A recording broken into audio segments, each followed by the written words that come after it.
Boa noite a todos. Boa noite. Hoje, 7 de dezembro de 2020, estamos nós, mais uma vez, com a graça do nosso Pai, reunidos para estudarmos a obra há 2000 anos. Nós vamos iniciar fazendo a nossa prece de abertura, que será proferida pela nossa irmã Aramita, e logo depois irá fazer a recapitulação do nosso estudo.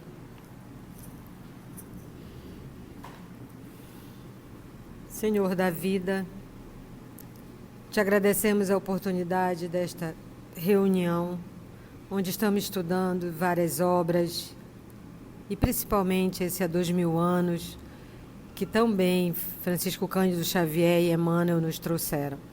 Obrigado pelos exemplos, obrigado pela direção que possamos seguir.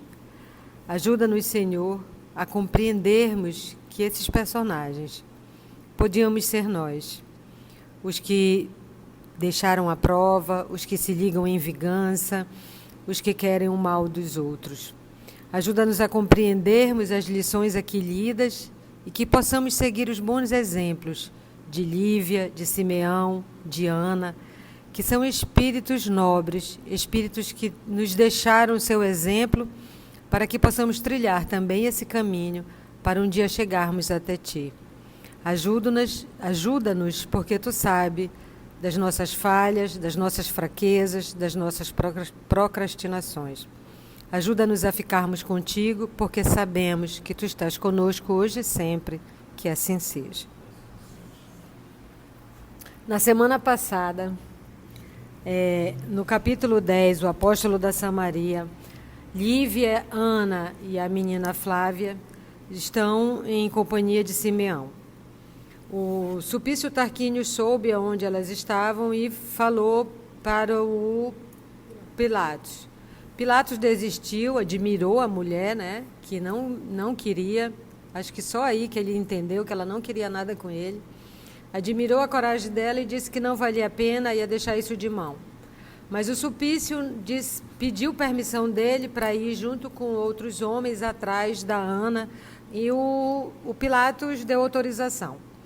Enquanto isso, no sítio de Simeão, ele chama as duas e diz que ele está com um pressentimento de que as horas derradeiras na terra dele estavam chegando, e ele mostrou para elas um lugar numa gruta, né, escondido na rocha, onde elas poderiam ficar e só ele e os filhos que sabiam, e que ninguém de fora enxergava e que ele achava isso necessário. Então ele mostrou para elas o lugar onde elas três iam ficar, que tinha alimento, e que se até a noitinha ele não voltasse, elas podiam ficar lá, que depois ia ter. Então vamos lá, vamos continuar ouvindo o nosso querido Simeão nessa inspiração realmente que ele recebeu do mais alto para interceder sobre as meninas, né? A Lívia, a Ana e a Flavinha. Ele não tem ideia do que vai acontecer. É assim, ele se entregou totalmente confiando na inspiração que ele está recebendo de fazer esse movimento de colocar as meninas nesse local subterrâneo. Então, fica a lição desses espíritos nobres que têm a certeza da assistência espiritual. Então, são dóceis aos conselhos. Os conselhos também não nos faltam. Nós é que não damos o ouvido necessário. Como Lívia e Ana começassem a chorar com as suas palavras comovedoras, continuou o ancião com voz pausada. Não choreis. Se este minuto constitui um instante supremo, se Jesus nos chama ao seu trabalho, uns antes dos outros, lembremos-nos de que um dia nós reuniremos todos na luz cariciosa do seu reino de amor e misericórdia, onde todos os aflitos hão de ser consolados. e, como se o seu espírito estivesse na plena contemplação de outras esferas, cujas claridades o enchesse de intuições divinatórias, prosseguiu, dirigindo-se a Lívia comovidamente. Estejamos confiantes na providência divina. Caso o meu testemunho esteja previsto para breves horas, confio-vos a minha pobre Ana, como vos entregaria a minha recordação mais querida. Depois que abracei as lições do Messias, todos os filhos do meu sangue me desampararam, sem me compreender os propósitos mais santos do coração. Ana, porém, apesar da sua juventude, entendeu comigo o doce crucificado de Jerusalém. Quanto a ti, Ana, disse, pousando a mão na fronte da sobrinha, ama a tua patroa como se fosses a mais humilde das suas escravas. Está vendo? Todos os filhos dele o abandonaram depois que ele se tornou cristão. Nesse instante, porém, um ruído mais forte penetrou no recinto como se um barulho incompreensível proviesse das rochas, parecendo mais um tropel de numerosos cavalos que se iam aproximando. O ancião fez um gesto de despedida, enquanto Lívia e Ana se ajoelharam diante da sua figura austera e carinhosa. Ambas, entre lágrimas, tomaram-lhe as mãos encarquilhadas que cobriam de beijos afetuosos.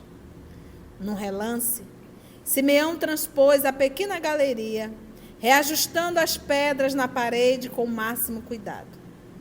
Em poucos minutos, abria as portas da casa humilde e generosa a Sulpício Tarquínios e seus companheiros, compreendendo, afinal, que as advertências de Jesus, no silêncio de suas orações fervorosas, não haviam falhado.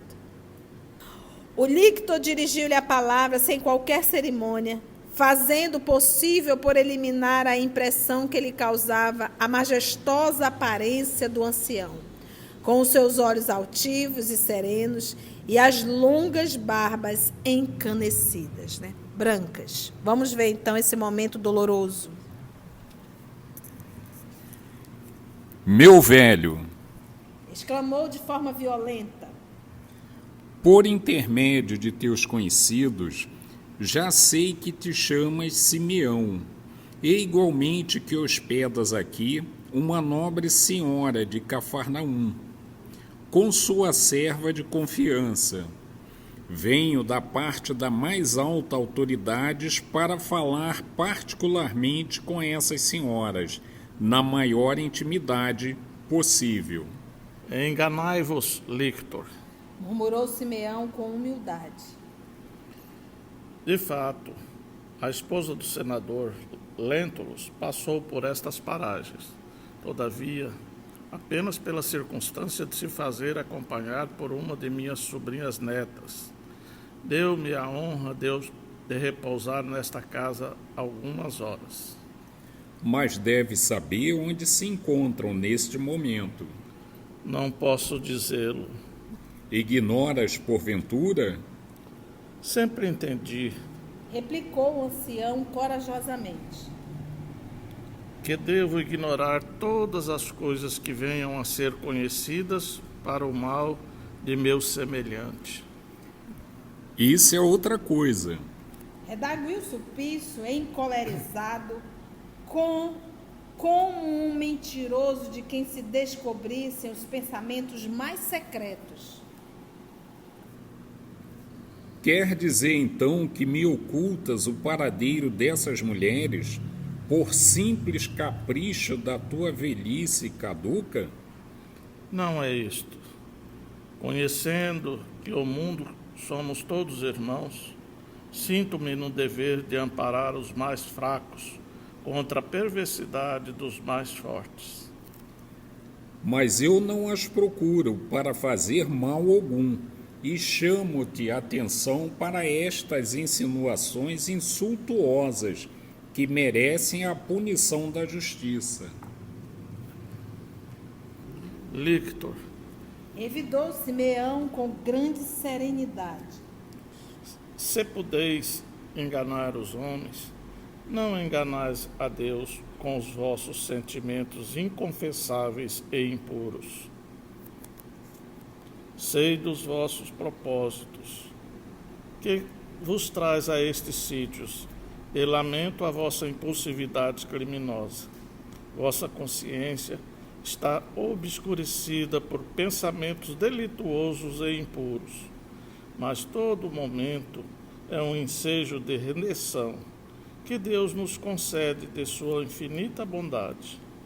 Voltai atrás da insídia que vos trouxe e ide noutros caminhos, porque assim como o homem deve salvar-se pelo bem que pratica, pode também morrer pelo fogo devastador das paixões que o arrastam aos crimes mais hediondos. Então, olha só a lucidez do nosso querido Simeão, reconhecendo profundamente a atitude psicológica e psíquica do nosso indesejável Sulpício. Então ele diz assim, ó, se podeis enganar os homens, não enganais a Deus com os vossos sentimentos inconfessáveis e impuros. Sei dos propósitos que vos trazem a estes sítios e lamento a vossa impulsividade criminosa. Vossa consciência está obscurecida por pensamentos delituosos e impuros. Mas todo momento é um ensejo de redenção que Deus nos concede na sua infinita bondade. Ainda tinha uma chance aí. Ainda tem, então, alguém avisou algo para o Simeão? Não, o Simeão carregou uma intuição. Esse Jesus falou com ele no momento da prece. Mas aqui nesse momento, Jesus utiliza Simeão para dizer a verdade. Quantas vezes a gente, em um momento, em uma fala, até mesmo num desses momentos assim de encontro, alguém fala exatamente o que a gente não queria ouvir, mas é o que a gente precisa ouvir. E quem me garante se aquela pessoa não está sendo usada, até mesmo pelo meu anjo da guarda, para me dizer o que eu não tenho coragem de enxergar? Tanto é que a gente fica muito irritado quando escuta. Então aqui a gente percebe que Simeão está altamente inspirado, porque ele foi exatamente no ponto ápice. No ponto central do desejo de Tarquínios. Voltai atrás da insídia que vos trouxe e ide noutros caminhos. Porque assim como o homem deve salvar-se pelo bem que pratica, pode também morrer pelo fogo devastador das paixões que o arrastam aos crimes mais hediondos. E esse morrer é a morte moral. Vamos ver como ficou. E a raiva. O Sulpício, nesse momento, está com muita raiva. Velho infame, Exclamou Sulpício Tarquínio, vermelho de cólera, enquanto os soldados observaram, admirados, a serena coragem do valoroso ancião da Samaria. bem me disseram teus vizinhos, ao me informarem a teu respeito, que és o maior feiticeiro destas paragens. Adivinho, maldito, como ousas afrontar deste modo os mandatários do império, quando posso te pulverizar com a simples palavra? Com que direito escarneces do poder? Com o direito das verdades de Deus, que nos mandam amar o próximo como a nós mesmos. Se sois prepostos a um império que outra lei não possui, além da violência impiedosa na execução de todos os crimes, sinto que estou subordinado a um poder mais soberano do que o vosso, cheio de misericórdia e bondade. Esse poder e esse império são de Deus, cuja justiça misericordiosa está acima dos homens e das nações.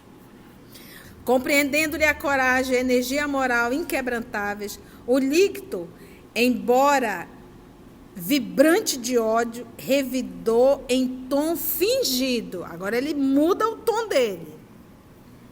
Está bem, mas eu não vim aqui para conhecer as tuas bruxarias e o teu fanatismo religioso. De uma vez por todas, queres ou não prestar-me as informações precisas acerca das tuas hóspedes? Não posso. Replicou Simeão corajosamente. Minha palavra é uma só. Então prendei-o. Disse, dirigindo aos seus auxiliares, pálido de cólera, ao se ver derrotado naquele duelo de palavras. O velho cristão da Samaria foi submetido aos primeiros vexames por parte dos soldados, entregando-se, porém, sem a mínima resistência. Aos primeiros golpes de espada, exclamou Sulpício sarcasticamente: Então, onde se encontram as forças do teu Deus, que não te defende? Seu império é assim tão precário, por que não te socorre os poderes celestiais, eliminando-nos com a morte em teu benefício? Uma gargalhada geral.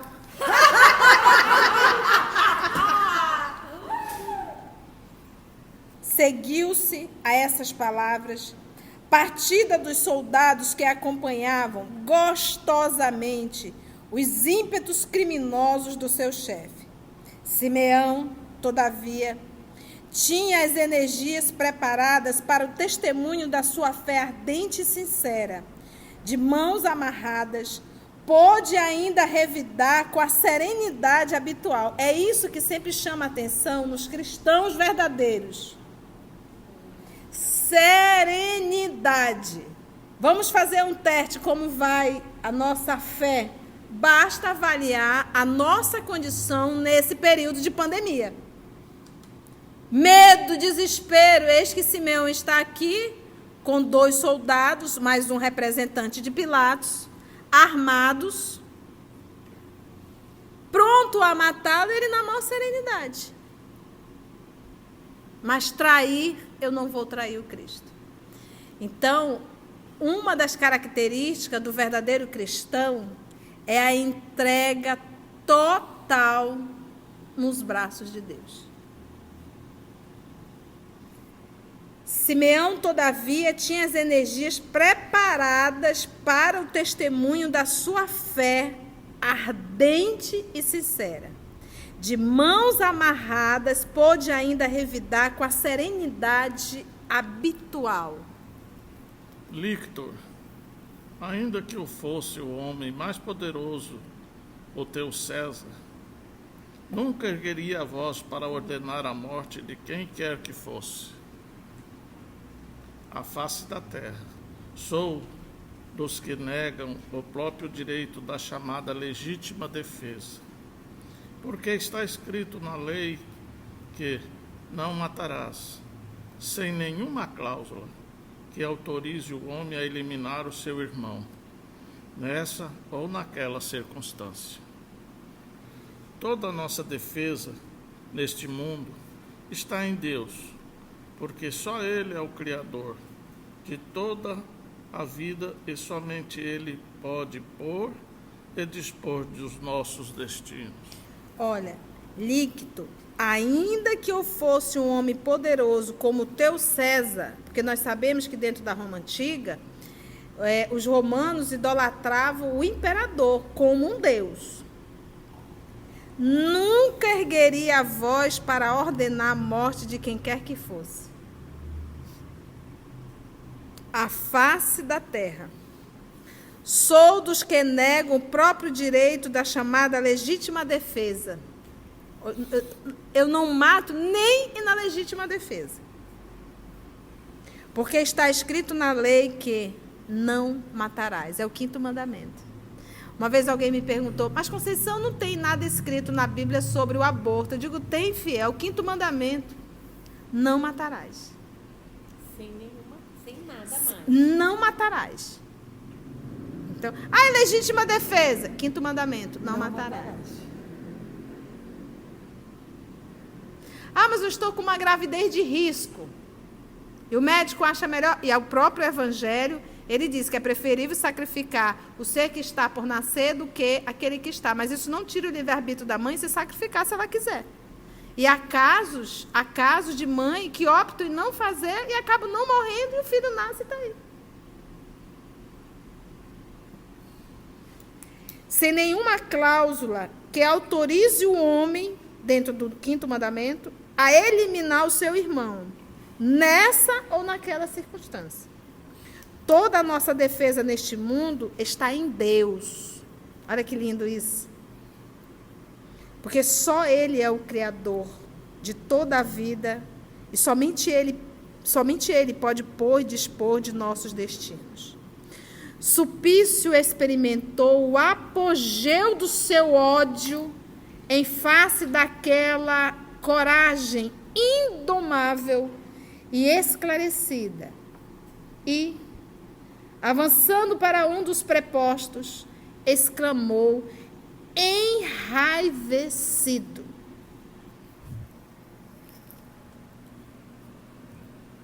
Mércio, toma conta deste velho imbecil e feiticeiro. Guarda-o com atenção e não te descuides. Caso tente fugir, mete-lhe o chanfralho. O venerável ancião, consciente de que atravessava as suas horas supremas, encarou o agressor com heróica humildade. Sulpício e os companheiros invadiram-lhe a casa e o quintal, expulsando-lhe uma velha serva a palavrões e pedradas. No seu quarto encontraram as anotações evangélicas e os pergaminhos No seu quarto encontraram as anotações evangélicas e os pergaminhos amarelecidos, além de pequenas lembranças que guardava em memória dos seus afetos mais queridos. Todos os objetos de suas recordações mais sagradas foram trazidos à sua presença e foram quebrados sem piedade, perante seus olhos, serenos e bons. Dilaceraram-se túnicas e papiros antigos, entre sarcasmos e ironias revoltantes. Terminada a devassa, o líquido, de mãos nas costas, examinando intimamente a melhor maneira de arrancar-lhe a desejada confissão sobre o paradeiro de suas vítimas, andou pelas adjacências mais de 2 horas, voltando à mesma sala, onde o interpelou novamente. Simeão, disse ele com interesse, satisfazes os meus desejos e te concederei a liberdade. Por esse preço, toda liberdade me seria penosa. Deve preferir-se a morte a transigir o mal. Respondeu o ancião com a mesma coragem. Sulpício Tarquínios rilhou os dentes de fúria, ao mesmo tempo que gritava possesso. Olha, gente, ele disse assim, olha, tu fala onde elas estão que a gente te liberta. Por esse preço, toda a liberdade me seria penosa. Isso faz lembrar um pouco Sócrates. Porque Sócrates poderia ter tido a liberdade, porque alguém subornou o soldado para deixar a porta aberta. Ele disse, achas que serei um homem livre quando eu anuir com o teu crime do suborno? Então, de que liberdade nós estamos falando? Então, quantas vezes a gente diz assim, não, mas eu vou ter um bom dinheiro se eu fizer isso. Sim, mas é errado. De que adianta o dinheiro se tu vai estar preso? Né? por esse preço, toda a liberdade me seria penosa. Deve preferir-se a morte a transigir com o mal. É aquilo que nosso Senhor Jesus, todo aquele que quiser salvar a própria vida na horizontal, perdê-la-á. Perdê-la-á. Porque o que é perder? Quando a gente coloca um filho na escola e chega o final do ano, esse menino não passou, o que a gente diz? Você perdeu o ano. Você estudou o ano inteiro para passar, para estudar, e você simplesmente perdeu o ano inteiro. Então, quando a gente encarna e que a gente acaba anuindo com o mal, a gente perde o propósito da encarnação. E perdemos uma encarnação inteira. Perdemos a vida. Sulpício Tarquínios rilhou os dentes de fúria, ao mesmo tempo que gritava possesso. Miserável, saberei arrancar-te a confissão necessária. Isso dizendo, encarou fixamente o enorme cruzeiro que se levantava a poucos metros da porta, porque lembra que ele mandou fazer a cruz em homenagem ao Nosso Senhor, e como se houvesse escolhido o melhor instrumento de martírio para arrancar-lhe a revelação desejada, dirigiu-se aos soldados em voz soturna, baixinho. Vamos lá. Amarremo-lo à cruz, como o mestre das suas feitiçarias. Recordando-se dos grandes momentos do Calvário, o ancião deixou-se levar sem nenhuma relutância, agradecendo intimamente a Jesus pelo seu aviso providencial, a tempo de salvar das mãos do inimigo aquelas que considerava como filhas muito amadas. Por que o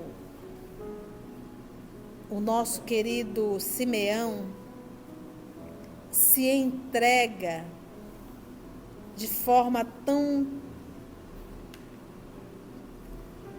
total, tão confiante, tão tranquilo?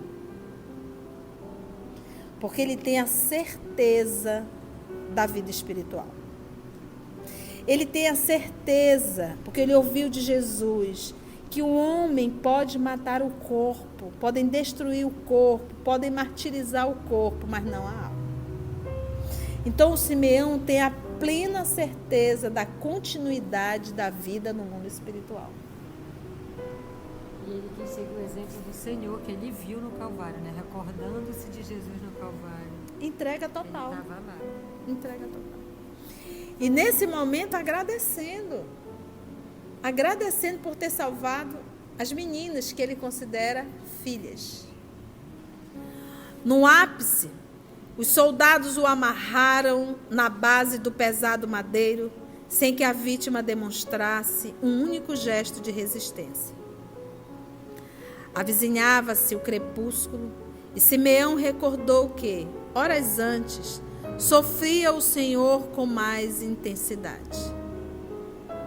Porque Simeão acompanhou todo o sacrifício do nosso Senhor. Em prece ardente, suplicou ao Pai Celestial ânimo e resignação para o angustioso transe. Lembrou-se dos filhos ausentes, rogando a Jesus que os acolhesse no manto de sua infinita misericórdia. Foi neste íntere que, amarrado à base da cruz pelos braços, pelo tronco e pelas pernas, viu que se aproximavam alguns dos companheiros de suas preces habituais para as reuniões do crepúsculo, os quais foram logo detidos pelos soldados e pelo chefe implacável.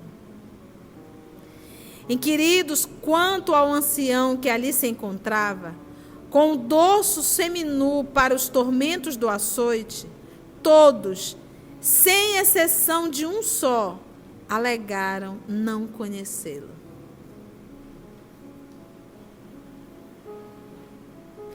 Mas que os ataques dos impiedosos romanos Semelhante ingratidão doeu-lhe fundo no espírito generoso e sincero, como se envenenado espinho lhe penetrasse o coração. Então, quando as pessoas se viram em perigo, negaram a sua fé. Quando os espíritas se viram em pandemia, negaram a sua fé.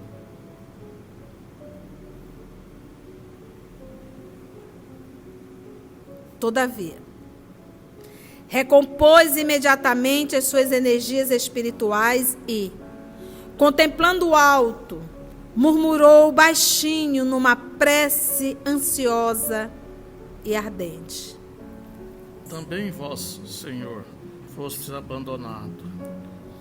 Olha só, também vós, Senhor, é uma prece. Atado ao tronco do madeiro, ali vai ser maltratado. E todas as pessoas que estavam todos os dias ouvindo a fala dele, ouvindo Simeão falar de Jesus, e que foram lá para beber da fonte, porque se consolavam, na hora do testemunho, não te conheço. Foi diferente com Jesus? Não foi. Então ele agora ele murmura baixinho essa prece. Então vamos lá. Também vós, Senhor, fostes abandonado. Éreis o Cordeiro de Deus, inocente e puro, e sofrestes as dores mais amargas, experimentando o fel das traições mais penosas. Não seja, pois, o vosso servo mísero e pecador, que renegue os martírios purificadores do testemunho. A essa hora, já o recinto se encontrava repleto de pessoas que, de conformidade com as determinações de Sulpício, deveriam permanecer nos bancos grosseiros, dispostos em semicírculo, de modo a assistirem à cena selvagem, a título de escarmento para quantos viessem a desobedecer à justiça do império. O primeiro soldado, a ordem do chefe, iniciou o flagício. Todavia, da terceira vez que as suas mãos brandiam as extremas tiras de couro, na execranda tortura, sem que o ancião deixasse escapar o mais ligeiro gemido, parou subitamente, exclamando para Tarquínios em voz baixa e em tom discreto: Senhor líquido, no alto do madeiro há uma luz que paralisa os meus esforços. Gente, olha só. Ele está ali chicoteando um dos soldados. E ele diz assim: Tarquínio, né, senhor líquido, no alto da cruz tem uma luz que está paralisando, eu estou perdendo a força.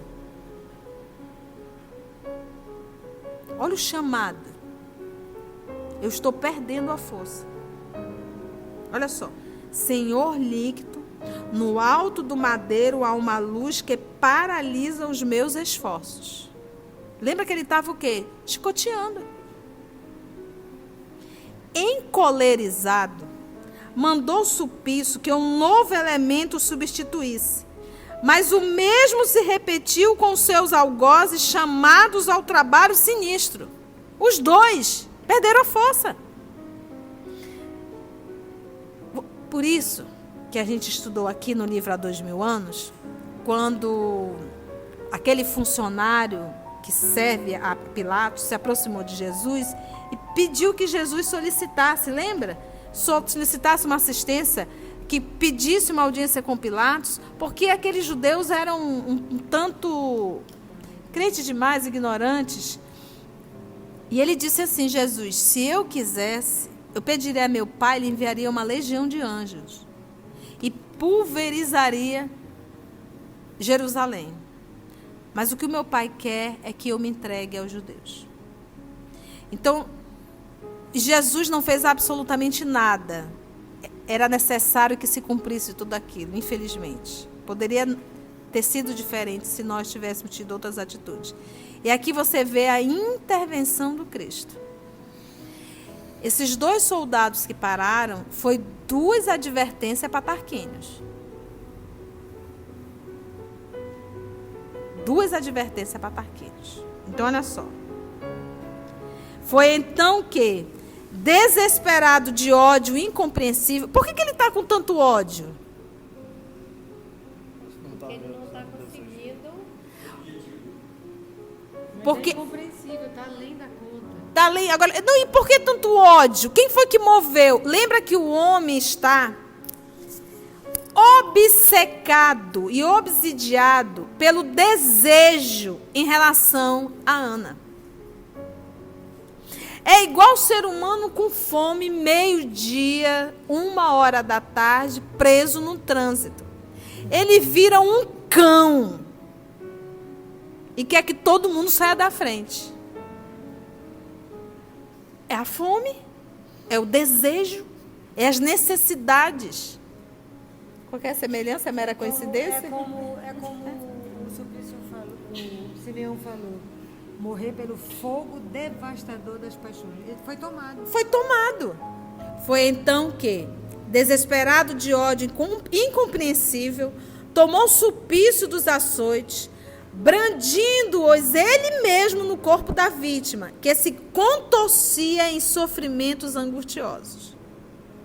Simeão, banhado de suor e sangue, sentia o estalar dos ossos envelhecidos, que se quebravam aos pedaços, cada vez que o açoite lhe lambia as carnes enfraquecidas.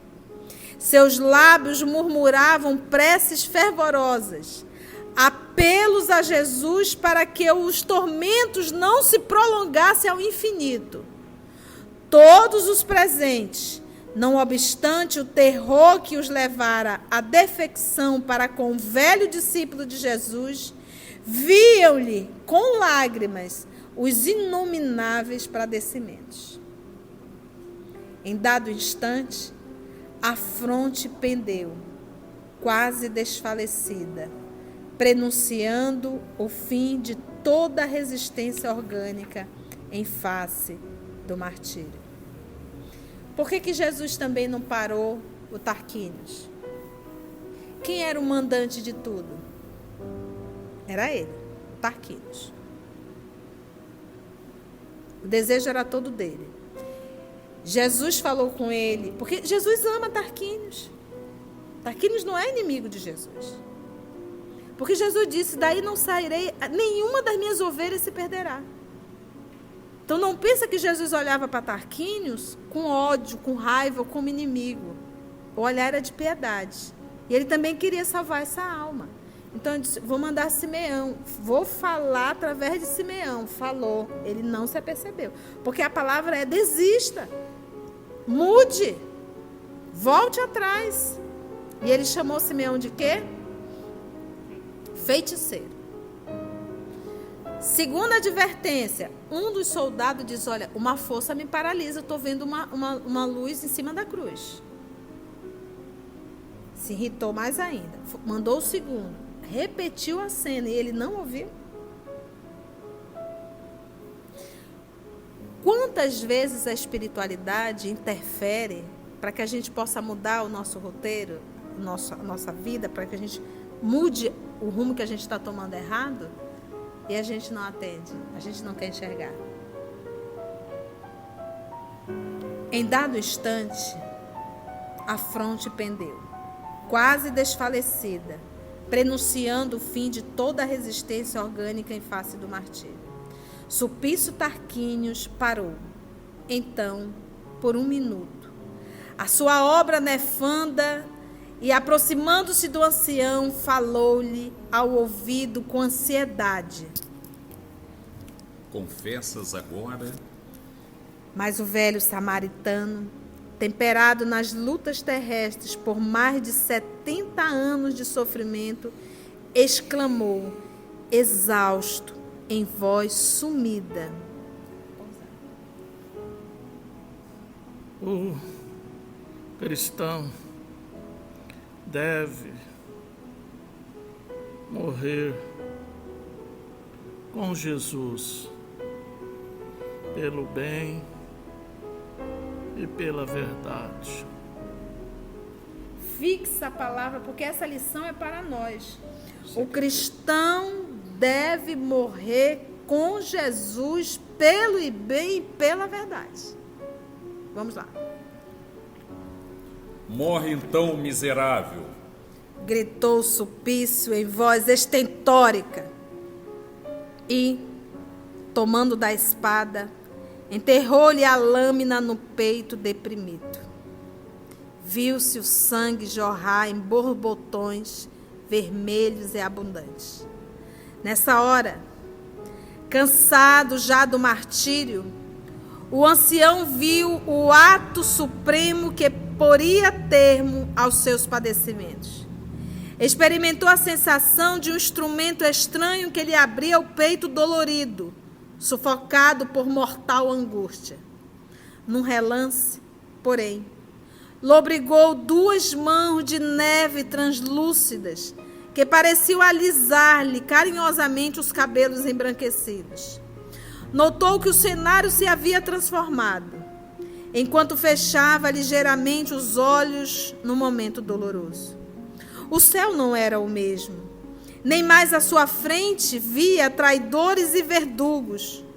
O ambiente estava saturado de luz branda e misericordiosa, enquanto aos seus ouvidos chegavam os ecos suaves de uma cavatina do céu, entoada, talvez, por artistas celestes e invisíveis. Ouvia cânticos esparsos, exaltando as dores de todos os desventurados, de todos os aflitos do mundo, divisando, maravilhado, o sorriso acolhedor de entidades lúcidas e formosas. Afigurava-se-lhe reconhecer a paisagem que o recebia. Supunha-se transportada aos deliciosos recantos de Cafarnaum, nos instantes suaves em que se preparava para receber a bênção do Messias, jurando haver aportado, por processo misterioso, numa Galileia de flores mais ricas e de firmamento mais belo. Havia aves de luz, como lírios alados do paraíso, cantando nas árvores fartas e frondosas, que deviam ser as do Éden celestial. Buscou senhorear-se das suas emoções nas claridades dessa terra prometida, que a seus olhos deveria ser o país encantado do reino do Senhor. Por um momento, lembrou-se do orbe terrestre, das suas últimas preocupações e das suas dores.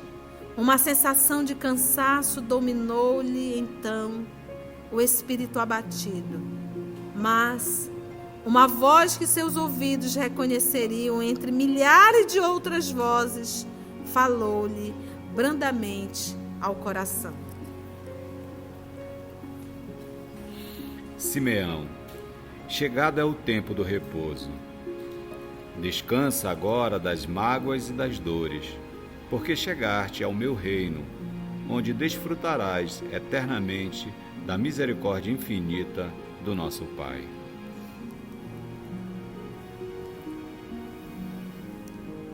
Pareceu-lhe, afinal, que alguém o tomara de encontro ao peito com o máximo de cuidado e carinho. Simeão, chegado é o tempo do repouso. Porque não é na terra que nós temos que repousar. Aqui é o planeta de luta incessante. Descansa agora das mágoas e das dores. Descansa agora das mágoas. Porque para onde Simeão está, ele está na companhia de espíritos nobres, de amigos verdadeiros, de familiares verdadeiros, porque todos estão vinculados com o mesmo propósito de amor e fidelidade a Deus. Porque chegastes ao meu reino, onde desfrutarás eternamente da misericórdia infinita do nosso Pai. Chegastes ao meu reino, Simeão, tu abriste mão totalmente de ti para servir a Deus. Pareceu-lhe, afinal, que alguém o tomara de encontro ao peito com o máximo de cuidado e carinho. Um bálsamo suave adormentou o seu espírito exausto e amargurado. O velho servo de Jesus fechou, então, os olhos placidamente, acariciado por uma entidade angélica que pousou, de leve, as mãos translúcidas sobre o seu coração desfalecido.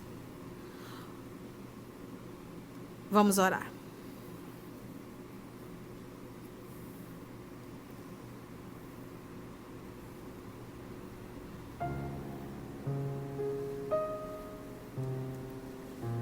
Divino amigo,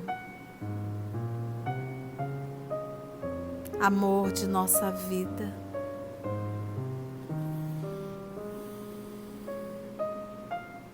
Jesus,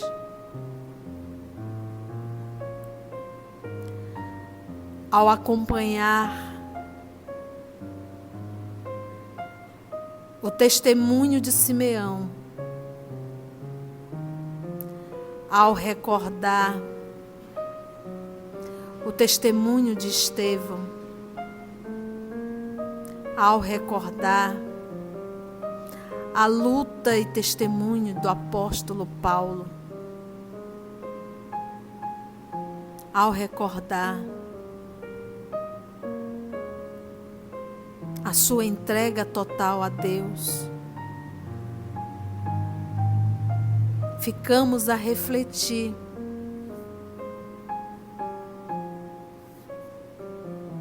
a cruz de palha do nosso dia a dia,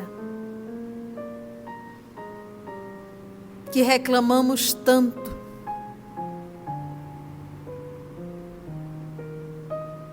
reclamamos, Senhor,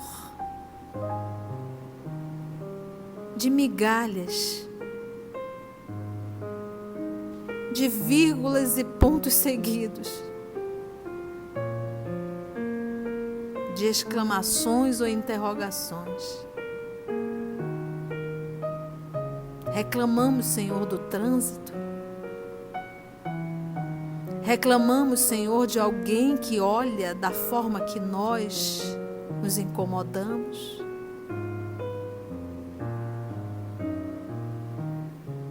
Quão pequenos ainda somos. E te negamos os teus ensinos em nossas atitudes diárias. Ah, Senhor,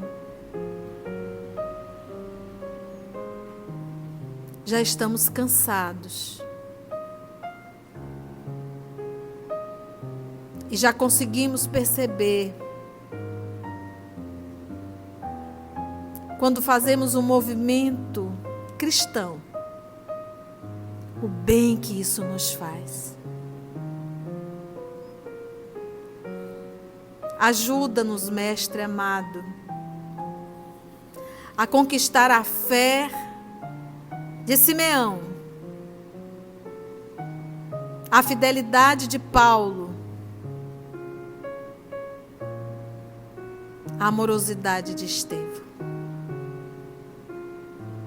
Ajuda-nos, Senhor Jesus, a conquistar o reino de Deus,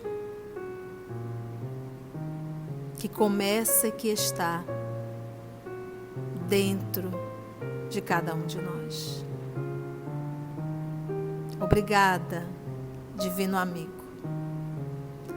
Obrigada a todos vocês, amigos espirituais, que pacientemente nos conduziram. E que nós possamos, Senhor, recordar da fidelidade de Simeão, da certeza de Simeão e da entrega total de Simeão. Obrigada, Emmanuel. E obrigada a dedicação total do teu apóstolo Francisco Cândido Xavier. Nosso coração é só gratidão. Que assim seja.